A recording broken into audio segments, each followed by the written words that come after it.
We would like to welcome you to our brand new podcast about Ukraine, and we call it UnI. UnI. And what does it stand for? So, Ukrainian New Identity. We realize quite a lot of Ukrainians came into this country, but many of you would like to know, but have no opportunity to learn deeper about their culture, history, and experiences. So we are here for you. And we will focus this podcast on differences and similarities between British culture and Ukrainian. And I would like to introduce my wonderful host here, Maria Kush. Maria Kushk from Sumy lives in Britain because of the war, film director and media creator. I was born in 1992 when Ukraine became an independent country. And you? Yeah, my name is Zhenya Shkil. Zhenya Shkil, Kyiv-born, UK-based, a teacher, interpreter and volunteer, supporting Ukraine through Friends of Alexandria. I was born in 1881, 10 years before Ukraine gained its independence. And I moved to the UK about 20 years ago. And I feel I'm a blend of Ukrainian and British, so I'm something in the middle. So we will be able to present you different stories of people of different generations of Ukraine and different experiences too. Yes, exactly, because we figure out that our history was rewrite. So we just want to know how it was for real and show it all to our English speaker friends. And we will have different guests to our program who will be able to share their stories. And hopefully, in the end of it, we'll know what actually happened. And what's the date today, Maria? 24th of August. Today is Independence Day of Ukraine, and it is celebrated in Ukraine since 1991. 24 серпня 1991 року Outside, the people demanded change. The Soviet flag must come down. The blue and yellow must rise. But one vote was not enough. The decision had to be confirmed by the voice of the nation. A referendum was called. Every Ukrainian was asked, independence or remain in the Soviet Union. From Moscow came pressure. Envoys of Gorbachev and Yeltsin arrived. They urged Ukraine to stay. They threatened to redraw borders. They spoke of Crimea, they spoke of Donetsk. But in Kyiv, the people answered. At the steps of parliament, they chanted, Ukraine without Moscow. The choice was made. Ukraine chose freedom. And from that day, history turned a new page. So, because I was born already when Ukraine exists as a country, I know how it was in it. But you know how it was before it, and you saw the day when it happened. Do you feel the shift? Do you feel the difference? Just let us know about your story. I don't actually remember the 24th of August 1991, but I remember events that led to the collapse of Soviet Unions and obviously consequently to appearance of new countries, including independent Ukraine. So at the very beginning of August happened August Putsch, which was coup against the president of the USSR, Gorbachev, who at the moment was at his dacha, which is a cottage house on the Black Sea, and he was arrested there, and there was an attempt of overturning the state and taking over responsibilities from him for leading the state into a group of people who wanted to make sure the USSR stays together as a big country. It wasn't successful, but on that day, all the national programs of the USSR were showing ballet. And that was always a sign of something horrible happening in the country. Often when Swan Lake was shown on the TV, and actually you switch any channel and it's Swan Lake, Swan Lake, Swan Lake, that means that someone died. So many people started thinking that actually Gorbachev died on that day, and they were in shock. But then it became obvious that it was a plot against Gorbachev, and there was a made-up story of him being ill and not being able to carry on with his responsibilities. But at the time when it happened, I was at my cottage house with my grandmother, who's been through the war. She was born 18 years before the Second World War started. She fought in the war. And her attitude to Soviet Union was very complex, I would say, because she loved the country. It was her motherland. But on the other hand, this country took her father away from her, took everything they had. Father was in prison, sent to Siberia, and sadly died. We never knew where he was buried even. This is really common story. Yeah. And nevertheless, when she heard of the coup in Moscow, her first reaction was, that is worse than the World War II. So that's my brightest memory of that time. If you ask me what changed in the country, honestly, I don't know. I was a child. I was 10 years old. For me, not much. At home, we spoke Russian. At school, we spoke Ukrainian. Everything was taught in Ukrainian. So I didn't notice big differences, but I guess those differences take time. What about you? Did you feel anything? Yeah, this is really interesting because when you talk about your grandmother, I totally agree. I have the same experience. Like my grandmother, she was a kid of the Second World War, and she always told me like Stalin was the most important person in the world because he, the one who, fights fascism in the world, Nazis and so on. Nazism, yes. So for her, it was kind of like a hero, So I remember when I come to school and we start the Ukrainian history part about USSR, and they start saying that about repression which Stalin did to Ukrainian and how many people was killed and how many Holodomors we had. I was so shocked. I come back home and says like, Grandma, this, he did that. And she's like, bullshit, this is bullshit. It wasn't like that. He's a hero. It's just, the story was rewriting.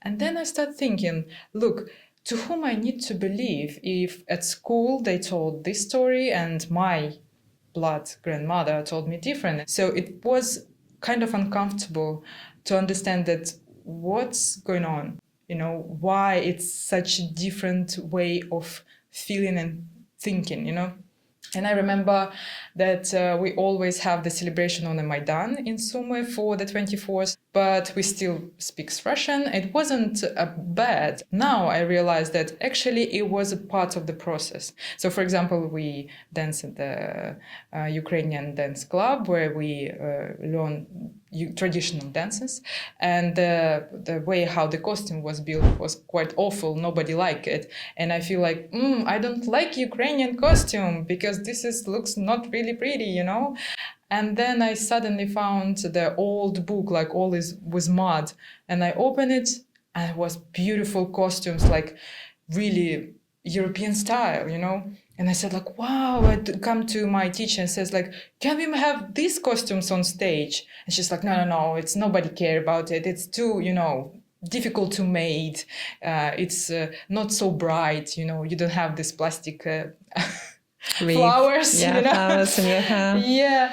And I just like, So that was the moment when something changed in my mind. I don't know how to explain this. I just feel like not at school, not at home. I can't have the answers for myself. I guess answers came now. When we look, I go to Ukraine once every, few months for the charity work I'm doing. I go to Lviv, I go to Kyiv, I go to Alexandria, Zaporizhia, and other places. And you have the answers now. The preferred language is English. Oh, sorry. I'm sorry. It is Ukrainian, of course. If in the past you said that Ukrainian costumes were frowned at, now you can see people wearing vyshyvankas everywhere. So they can be with subtle decorations like my top, which was purchased in Primark in Britain. And then it was just quite simple white shirt, and it was decorated with the special embroidery in yellow and blue, our national colors. And now it became important part of the life, not just in Ukraine, abroad. We are proudly wearing vyshyvankas, and that is probably the result of what was started in 1991. Exactly. And it's interesting how it feels for next generation. Yes, let's welcome Alexei Tislenko, who is a young Ukrainian. And at the moment, he lives in Bath and he is doing his second year at the University of Bath. Let's hear his story. You know, I have a couple of great memories from my childhood. I'm from Kiev myself, and in Kiev every year there was this kind of military parade, a showcase of the military power of Ukraine, and on the main streets of Kiev. And we would go there with my family, and it was an event. A lot of people are gathering.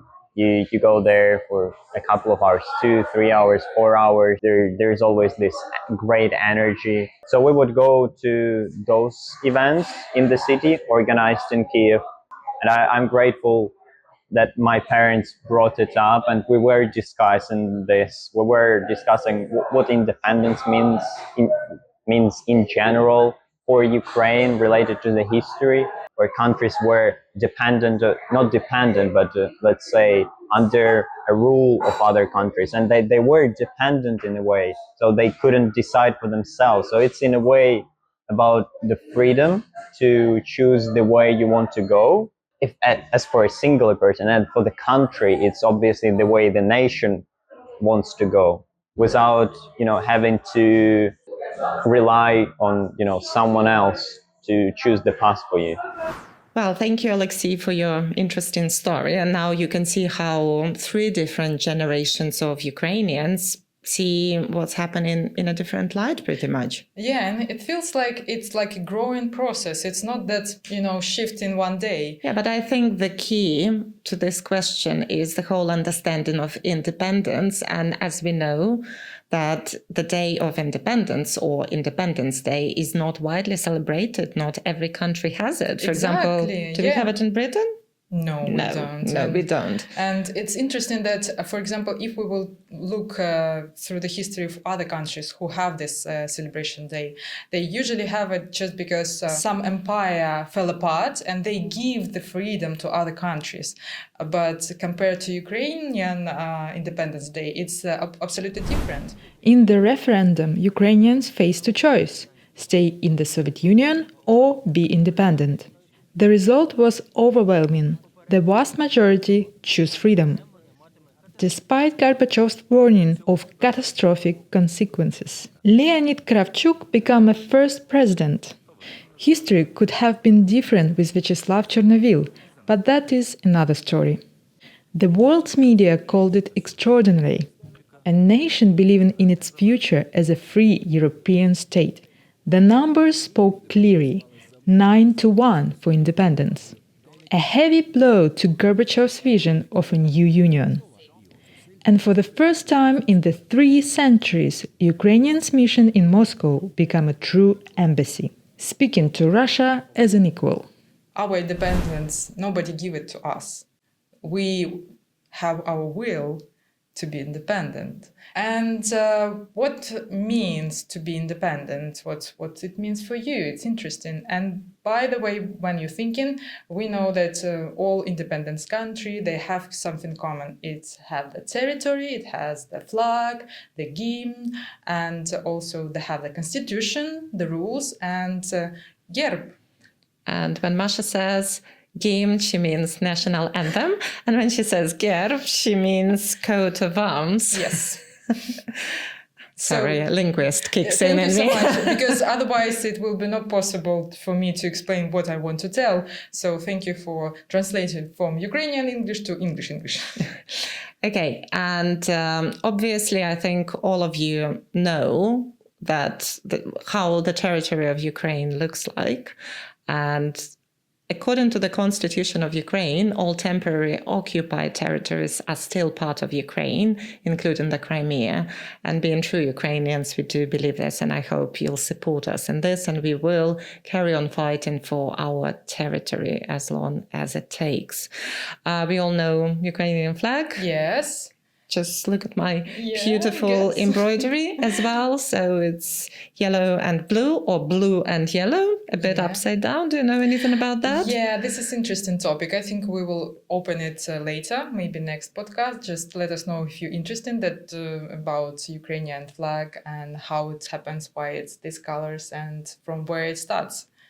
Okay, then I'll use a little bit of help from Wikipedia to tell you a bit more detail of the coat of arms of Ukraine. So, coat of arms of Ukraine is a blue shield with a golden trident, and it's colloquially known as the trizub. So that's another Ukrainian word which you can add to your Ukrainian vocabulary. But it was in use since the beginning of the century because, first of all, it was adopted in Ukrainian People's Republic in 1918, but that republic only lasted for 3 years. But I think it's really interesting what it means. Yeah, I just suddenly figure out that we have different meaning about the same thing, even Ukrainian. So when I was at school, I was told that the gerb, it means like a mom holding the baby and father holding the baby. So it's like a meaning of family. Oh, wow. Yeah, I remember this moment when our first teacher explained us why we have this kind of color flag and this kind of shield. And it was interesting, and I cannot see it anymore. I always will see the family there. And what about you? What's your story? I can't remember that I was told any particular story, but because I think because my grandfather was a farmer, he was from a farmer's family, I always saw a digging fork in it because obviously in Ukraine we have chernozem. Chernozem is black soil. It's very rich and it's fantastic. You can grow anything and everything in Ukraine. Being a huge country, it has lots of different climates. So starting from the north, you can grow fantastic cucumbers, potatoes. Going to the south, you can grow grapes, you can grow watermelons. Yeah, basically anything, aubergines and so on and so forth. So, and now we know that Ukraine not only produces and produced before the war, especially a lot and enough for their country, but lots goes to feed African countries, Europe and so on. So now it's obvious to us what we didn't realize before probably. So for me, it's linked with agriculture and a digging fork, something I use in the garden. Yeah, it's interesting. Let's ask our Ukrainian Cossacks team what they know about it. Fantastic, let's do it. The Ukrainian Kazakhstan team by Oleg Yurchyshin is unique trick riding theater, bringing the spirit of Cossacks to audience worldwide. For over 15 years, they have showcased traditional Ukrainian combat horsemanship here in Britain. Many of the team are also active servicemen, yet they continue to share Ukrainian culture through their breathtaking shows. We met them at the Royal Well show where they performed, and where we had a chance to speak with them. Among the riders is Mykola Martyuk, a skilled horse stuntman. So what does the Ukrainian coat of arms really mean? It's not just a symbol, it's a design that encodes a single word: freedom. Perhaps that is why every Ukrainian carries freedom in their nature. Even our anthem reminds us we are all descendants of the Cossacks, a people who lived free. That is why 3 fingers raised together have become a sign of will and liberty. Now you know the gesture, one simple way to show you stand with Ukraine. So it means will. Yeah, exactly. I'm surprised. I've never heard this explanation before. I think it makes sense. It does. So come back to the question what we made a few minutes ago. What means independence for you? I think for me it means actually having an opportunity to act according to my will. So making decisions according to how I feel is right for this moment. Yeah. So could we say that independence, it means freedom? I think it's freedom of acting. I saw the plus and minus in the core of meaning free will. So, for example, the plus is that I know how I want to live my life. This is the plus, yeah? And I know that you can live your life the way you want to be. But we are neighbor, and if you will need my help, I will always support you. This is what happens when the full invasion comes. The neighbors, what doesn't have any common things before they just, have the same street, become kind of family members. Even doesn't matter what state you are, what language you speak, what biography background you have, we all become together as a family. This is like a plus thing of our core of will, but there is other things like a minus core. When I think my independence and my idea how to live my life is more important than yours, and I will told you how to live your life, and you have to listen to me and change it. And this is, I think, that's my opinion. This is one of the problem, and this is one of the reason why we have so many through the history trying to be independent country, and we always fail just because we try to forget what was before. And this is someone will to change it in a way how it should be like that, and everybody have to listen to this will. But with Ukrainians, it doesn't work like that. We're all individuals who have their own idea how to live their lives. So if we will have this kind of thoughts that this is something what we need to remember and be respectful to others, we will be unstoppable. And I think in this country it's called bullying. Yeah. If you just don't respect others and you think you're better than others and you force your will on them. So I think it's universally known that it's not a good way forward in any relationship. And I'm really glad that we popped this topic. They have this elegant etiquette rules, and the main rules of etiquette, it's not the way how your plate is served. It's the way that you will never push the border between the person's space, so you will not give uncomfortable feeling for someone who's besides you. Yeah, I call it sometimes street culture, which is significantly better here and a lot to learn for Ukrainians. Like going into a shop, suddenly being in the way of someone, you just smile and say, sorry, no bad feelings, you move on. In Ukraine, it can be different, unfortunately, and that's something we can learn and we should bring home after the war is over, how to be kind. And maybe it's not deep love for the person you've never met before, but you don't need or you don't have to love them. You should be kind to them. That's all. Exactly. So the meaning of will, it's I know what I want to do in my life, and I respect your will to live your life the way you want to make it. And if you will need my help, we are the family. Yeah, true. So I think that probably summarizes our topic today. And see you next week. Thank you for watching. Bye.